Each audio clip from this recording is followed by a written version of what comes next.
Hello, hello. Happy Tuesday. We're getting started here.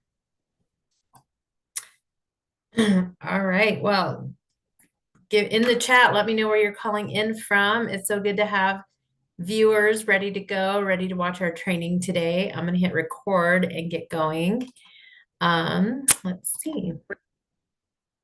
All right. Well, welcome to our call for tonight for Artsy. We're talking about Artsy Math, how to creatively make money using art. And we're going to do some artsy math. Now, depending on where you're showing up and how you're showing up here, because maybe you have an artsy brain and you're like, I'll just do art for fun and for free. And you don't really have the business brain, but you're like, I need to make some money so I can pay for my supplies, right?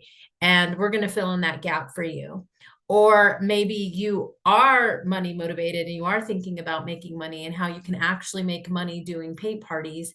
And you're not really that artsy but you are business brained and you're like, tell me how this works, right? So we're here to always fill in the gap between your artsy and business brain. We're trying to here to fit in those pieces. And as we get started here, I just want to share a couple reasons of how I came into this business and why I started here, and how I kind of worked through my pricing. Now, I'm in Colorado, and my pricing is going to be a little bit different than maybe somebody in California, and where prices are just higher naturally for different things. And your pricing is also going to be different. Like currently where I live in the suburbs of Denver, but we've definitely grown. But when there was nothing out here and we were one of the only few things available, I also could charge different things there. But there was also a certain income class that I was working with, right? And so there's industry standards that you have. And then as we began promoting and recruiting different people throughout the country to do Gallery on the Go, everybody was pricing based on where they lived. And we had people in North Dakota, rural North Dakota, right, who were working on farmland and farm towns, and they were having to drive far. So you have to think about pricing where you live, who your ideal customer is. You got to take things into consideration like your car and driving and all that, especially if you're doing a mobile business.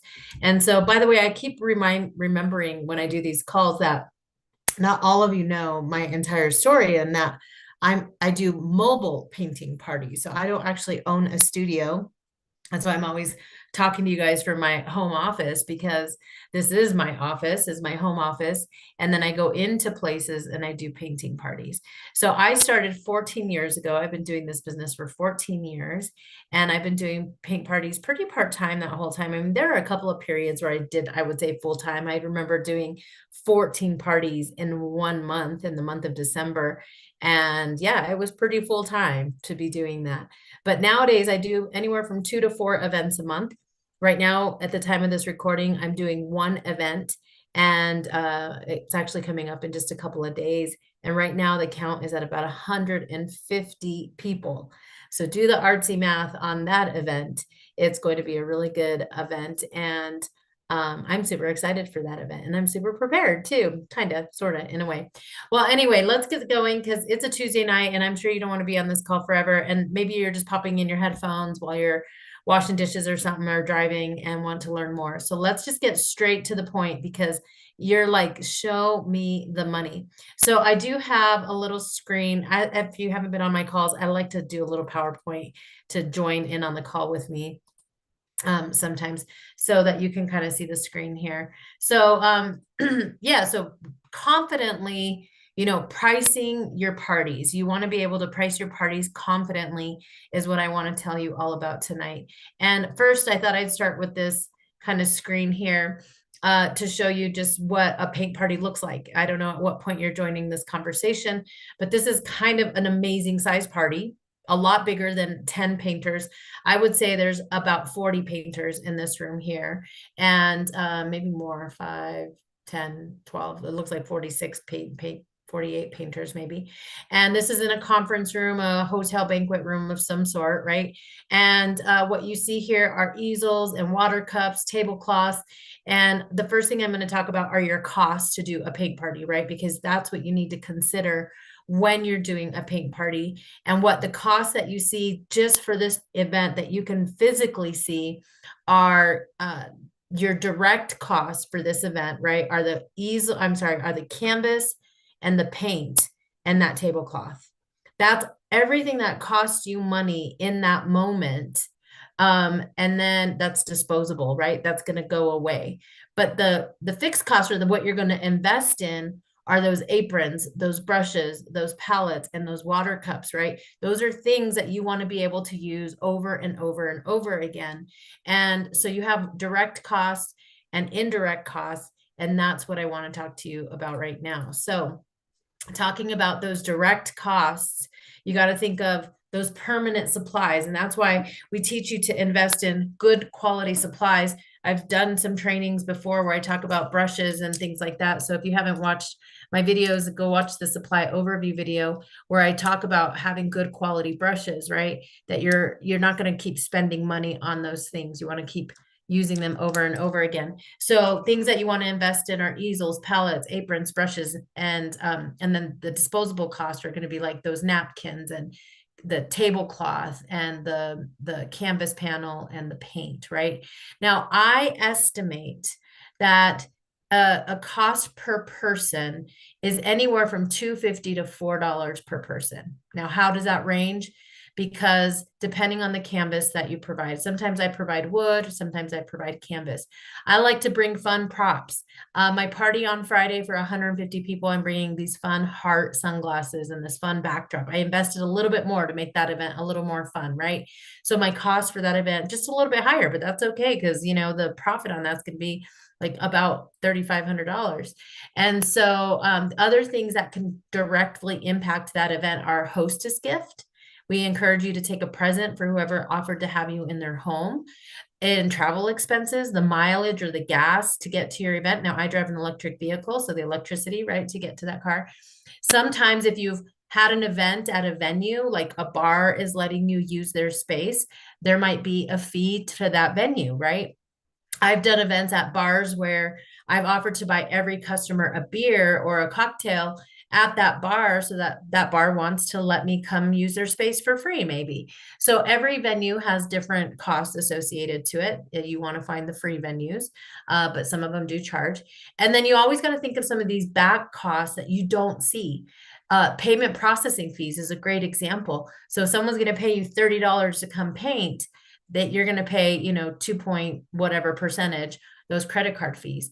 And then if you have a large event, like my event on Friday, I'm paying 3 people to come help me at that event. So I'm paying them each $200 each to come. So my cost at that event is going to be $600. If I end up getting a 4th person, if they get up to 200, I'm going to pay more, right, for that help. So those are your direct costs for that one event. And again, I like to say with the paint and canvas and things like that, your cost per person is about $2.50 to $4, again, depending where you're getting your supplies from. Now, your indirect costs, these are the things of managing a business. And this is so important. And I'm not telling you this list to discourage you from starting a business, but I want to encourage you to think about what it takes to run a business. First of all, if you're even watching this video right now, if you're doing market research, if you're already doing paint parties and you're watching this video, this is watching training. You're not getting paid right in this moment to watch me, train you, right? And to take advice in. So what does that cost you? Now, if you're multitasking, good for you. If you're driving, if you're washing dishes, if you're already doing something, that's what I encourage you to do when you watch your videos and you're training. More bang for your buck, right? But other hidden costs of doing a paint party is you got to practice the painting that you're going to do at the event. Now, this Friday, the event I have coming up, I've done this painting 1,000 times. And so I don't have to practice that painting. That saves me on cost, right? But when you're new and you're learning a new painting, that's going to take you an hour to 2 hours, right? Just to pull out your supplies, to practice at home, to work through that painting is going to cost you something. The other business aspect is you need a phone, you need Wi-Fi. Now, you might already have a phone and you might already have Wi-Fi no matter what. That's really great because as a business owner now, you get to start taking these write-offs. So that's great because you're probably going to have a phone no matter what. But then you got to think of, did I get business cards? Am I placing Facebook ads? Am I printing flyers?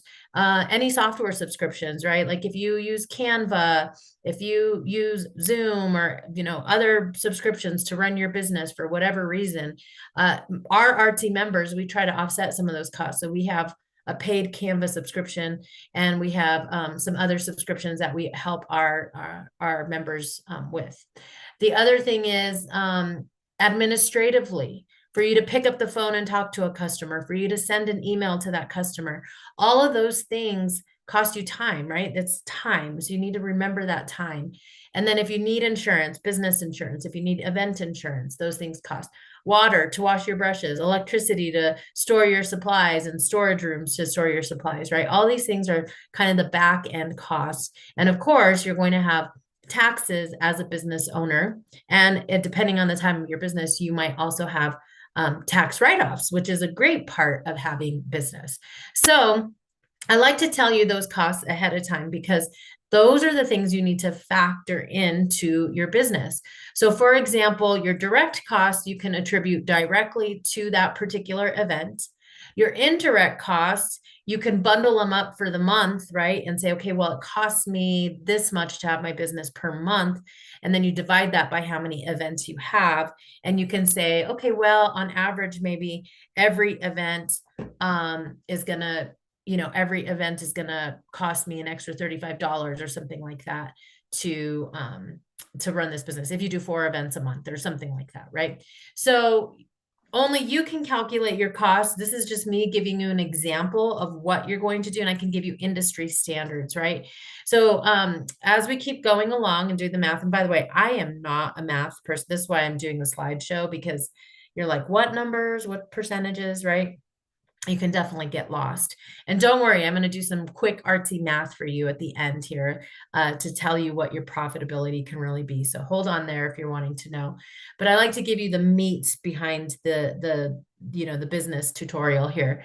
So the other thing is you want to go do some industry research, right? If I'm living in Ohio, if I'm living on the East Coast, if I'm living in Florida, right? I'm going to go look for the local paint and sip place. I'm going to go do some research, see who else is in my area, and I'm going to see what they are charging. And I did this. I did this in order for today, which reminded me I hadn't been on my, on Painting with a Twist website, which by the way, they have beautiful paintings. They charge anywhere from $38 to $51 for an adult event, right? And now you have to think it's an experience when someone goes to a venue, right? There's something, and I've never been to one of these particular studios. I went to one a long time ago, but they usually have a bar there, right? Because paint and sip studios don't make it unless they're selling something like a boutique or if they're selling alcohol, right? And they won't survive. It is painting and sipping. They need that revenue in order to make their franchise fees and all of those different things, which is why it is so great to be in business for yourself, because you're not paying all those franchise fees and overhead costs. I originally, if you don't know my story, originally had thought of having a studio until I realized how much more freedom and flexibility I have being a mobile artpreneur. Now, the studios, of course, are being ran by franchise owners, and they hire help, right? They hire employees. So they have those overhead. Now that's why they're charging, like $50 a person, plus you got to buy some alcohol and all those different things.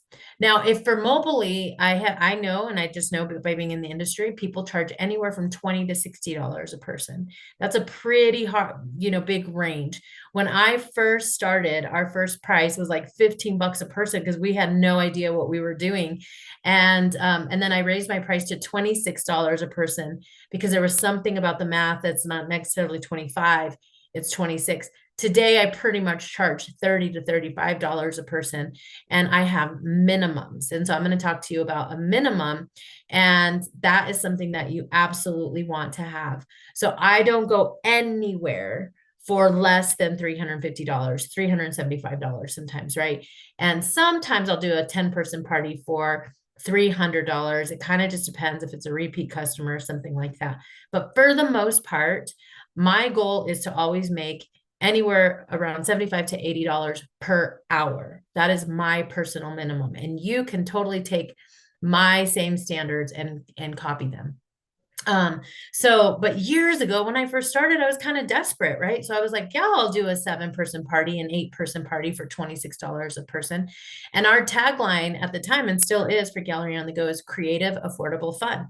And we could provide what the studios were providing at a little bit better of a price because we were mobile and we were serving within our own communities. And that was the whole point of having this mobile business idea, because I wasn't traveling super far. I was doing all the parties within the radius of where I lived. And so it really could be creative, affordable, fun. So today I do charge anywhere from $30 to $35, totally justified in my prices, right, to be in that range. But now we have California representatives and they're charging 40, 45 minimum, right, for an adult event. And you absolutely could do that. The other thing I highly recommend is having a birthday party package, right? Because if you're going to work with kids, moms need a birthday bottom line dollar amount, right? If you put yourself in a mom's shoes, you don't want to be paying per person or per little thing. So I always created a birthday package. Back then, my package was like $185 to $200. And the reason I say back then is because I don't do a lot of birthday parties any longer. Today, if I were doing them, I would be at $200, $225 minimum. The reason it's a little bit less than my regular minimum is because it is faster. Kids do paint faster, and they're a little bit more friendlier and more accommodating. And you send this timeline out to your birthday mom, and you can really keep to that time frame. So it is great. It's a great way to build your business, and I highly recommend that. And the way you can package your birthday is call your local paint and sip. What are they charging? Call your local Chuck E. Cheese, if that's even a thing anymore, right? And what are people paying? In fact, in my neighborhood, I say people go to like those jumping trampoline parties. Like find out what their birthday packages are, right? You got to do a little bit of research to see where you're going to be competitive, who your ideal customer is, and what you're providing. And then I always provided, like, I didn't want to have more than 10 kids at a birthday because, you just go crazy. So I would really try to keep my package for 10 to 12 kids. The birthday kid's always free. I always brought a fun gift for the kid. And then you charge more per extra kid. Now, when I get to the tips and tricks, one of those tips and tricks is like people think that you should discount it because the party's bigger. No, the party's bigger. It means more work for you. It doesn't mean your costs go down. It means your time and your energy at the event actually go up. Your stress actually can go up. So this is one of those businesses you don't really get a discount just because your event's bigger, but I'll teach you how you can say things that make it feel like you're giving them a great deal, right? Like you say hostess paints for free, or I always give 10% off because I did give one free painter per 10 that were painting. And because the bigger the party got, the more the ticket item got, right? And for more adults, if the party event was 40 people, that's great. That's a great deal. So I would say 10%, or I would say one free painter for every 10 paid painters, right? So there's ways that you can say things to make it feel and sound like a discount. But for the most part, more kids is more work, right? So it doesn't necessarily mean you should discount it. So bottom line of everything that I have just told you, if you're like watching this video and you're like, just get to the point, Maria, is your average gross profit per painter, right? Because that's how you sell your tickets, is per painter, is anywhere from 87% to 90%. That's a really great profit margin. And it's great profit because you are providing a service. And I'm going to talk more about people who try to tell you they'll pay for supplies. And I'm going to get to that in the last part of this call when I get to common mistakes. So let's just say that you're here because you're like, I want to do this part-time. That's what I do. I do this business part-time. And that's what I teach you to do. Part-time is 2 to 4 events a month. That's like one event a week. That's like one Thursday night a week, one Friday night, one Saturday morning, something like that. And if I were just to teach you how to get started, I'm telling you, start with 10 people, 10 to 11 people at an event, right? enough to learn. That's enough to not get overwhelmed. It's enough to kickstart your business. At $300 each, 4 events, you're going to be on site at minimum 3 hours, right? That's half an hour to set up, half an hour to clean up, 2 hours for the party. Now, the time to get to the party, to prep, to wash your brushes, to pack, to talk on the phone, to email, da da da. Let's just add 2 hours per event. Okay. You're going to get better and faster as you go. So just being generous with our time. It's about 5 hours per event, right? That's 20 hours a month on this part-time business, right? That's bringing in about $1,200. This is baseline money. This is no tips, anything like that. This is basic artsy math. At 87% profit, you're at $1,044, right? That's about $52.20 an hour. Now, this doesn't, again, take into account some of that back office work, watching videos like this, learning how to buy your supplies. It doesn't take into account any of those things. So that's why you want to set maybe your minimum higher, right? Or maybe you're starting early and you need to say, I need to have 15 painters at each of my event because I need to pay for these supplies that I'm about to buy. So this is just to give you a baseline idea. But if you were in my shoes when I was deciding to do this as a business, my other options were to go get some other part-time work. Now, servers, if you've ever had serving experience, yeah, you can make great money. Like you can make tips and things like that, right? So yeah, if you could go be a server, that's really great money, but you're not really not building anything for yourself. And if you have server energy within you to go serve at a restaurant, you starting a paint party business is fantastic because you're serving, but you're building a business for yourself, and you could keep serving as you need this, even when you're 14 years in. And so I like to think that, like, I've never served at an actual restaurant necessarily, and yet I have built this business. And now Friday, I have a 150 person event, right? That I'm going to net over, $3,000 because of what I have built over the years, right? And so I can get away with one event a month, making my goals, my whatever financial goals or my part-time business goals with that. So if you're even thinking of considering it, this is something that you're building. You're building a part-time business. You're building a part-time side hustle that grows into something so much more and so much more meaningful than just that hourly rate. If you are just looking for a part-time job to get you through whatever it is that you're doing, then yeah, you may not want to be building a business like this. And so that's some really fast artsy math, right? Really, you're like, I don't have a calculator. So take some time. We actually have, if you go to artsyassociation.com, we have what we call a roadmap on our website. You can go download that roadmap, and there's some more calculations and worksheets on there to help you calculate like things. It's a little bit outdated because it has older prices on there, but you could go take a look to do your own artsy math. But it's pretty easy.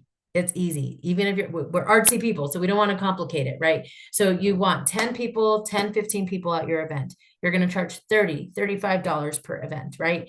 And then you multiply that. And then multiply that times like 90% of profitability, right? It's pretty basic and easy math.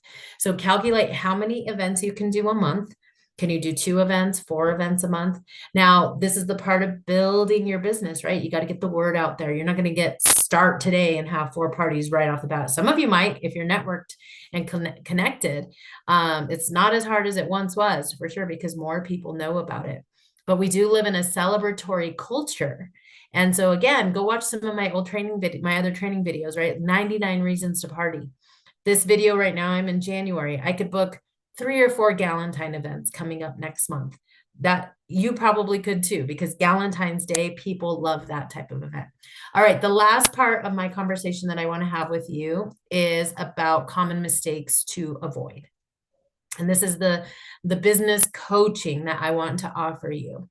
Is the first thing, you need to treat this like a business and not a hobby. And that was probably my number one mistake. And what's the difference is a hobby is like, you're not paying attention to what you're spending at Hobby Lobby and Michael's, right? Like, look at all my stuff over here, right? I have a bunch of stuff. I almost fall into this, right? Because I have a hobby of doing art, right? And so I'm buying supplies, I'm not paying attention to my costs all the time. And so yeah, I treat it a little bit like a hobby. But if you undervalue yourself, and this is how you'll know. This is how you're going to know if you don't treat your business like a business, is because when you tell people what you do, you say, I have a little paint party business. I have this little side hustle that I do. Take those words out. No, I provide painting parties and events. I provide art as entertainment at events, right? I'm like an event planner.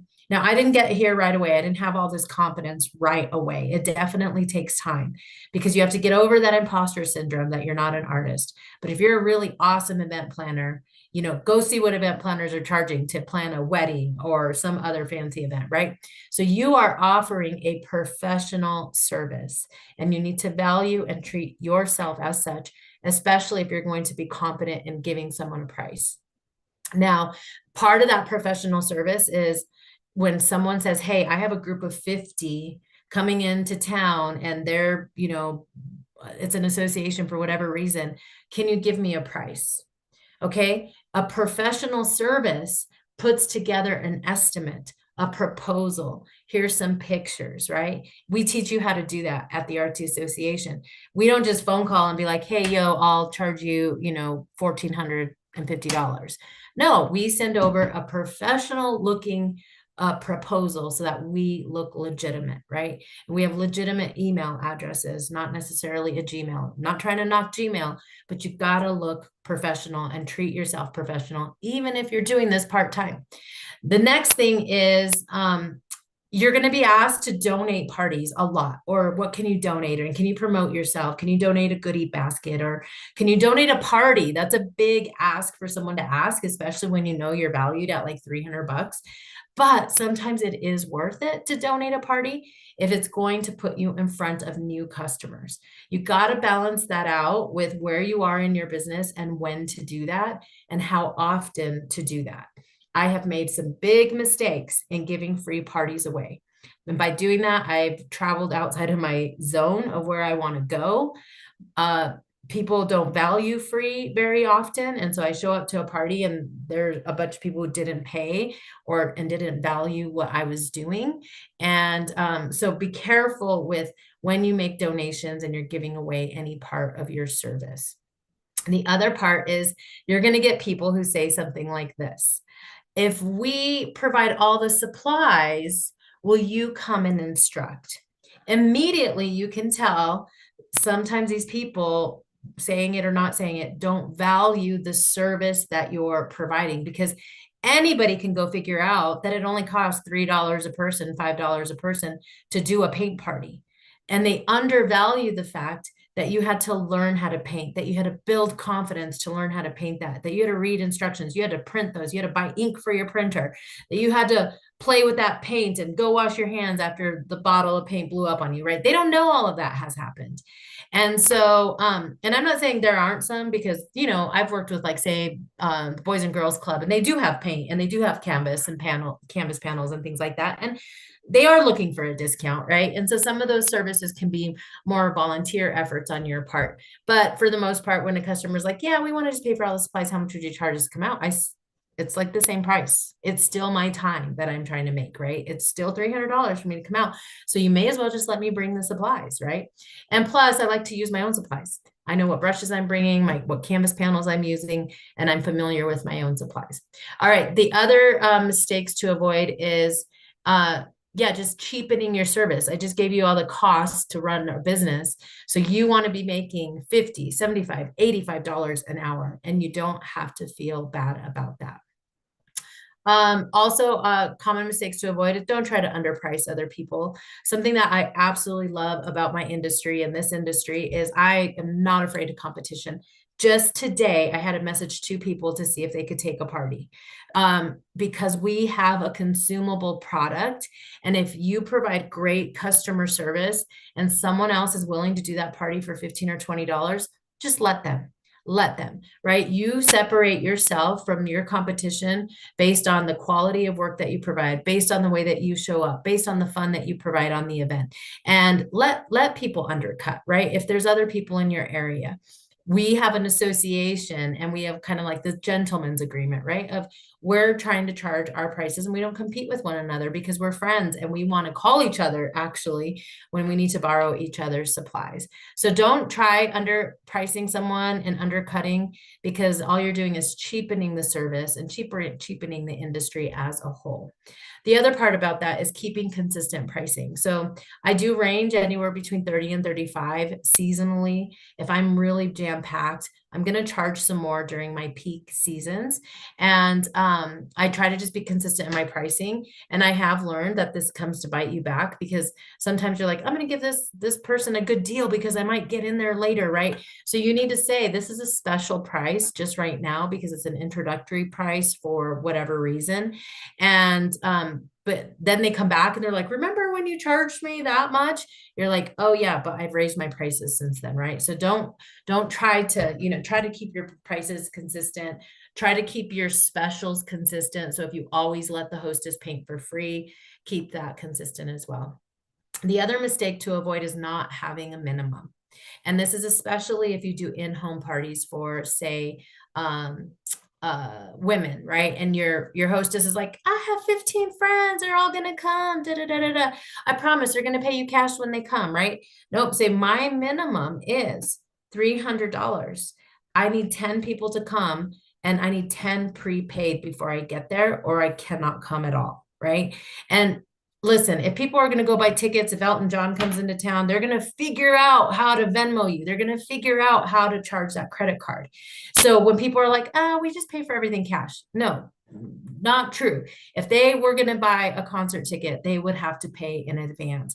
We live in a commitment phobic society. And so, especially in Colorado, right? I could book a party for next week and it'll snow 2 inches and people like wig out. No, we have to have our minimum. We need to know what our refund policy is, and we need to know what those expectations are. And you're the one who sets those expectations, right? Now, I personally, the next point I have is about deposits. I would collect deposits from birthday parties, because that was definitely holding a date and definitely holding a time.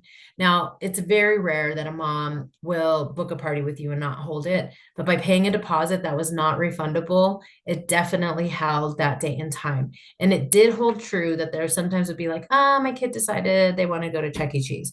And so the reason a deposit is good on birthdays is because sometimes that can take up a time from an adult party that's going to pay you more.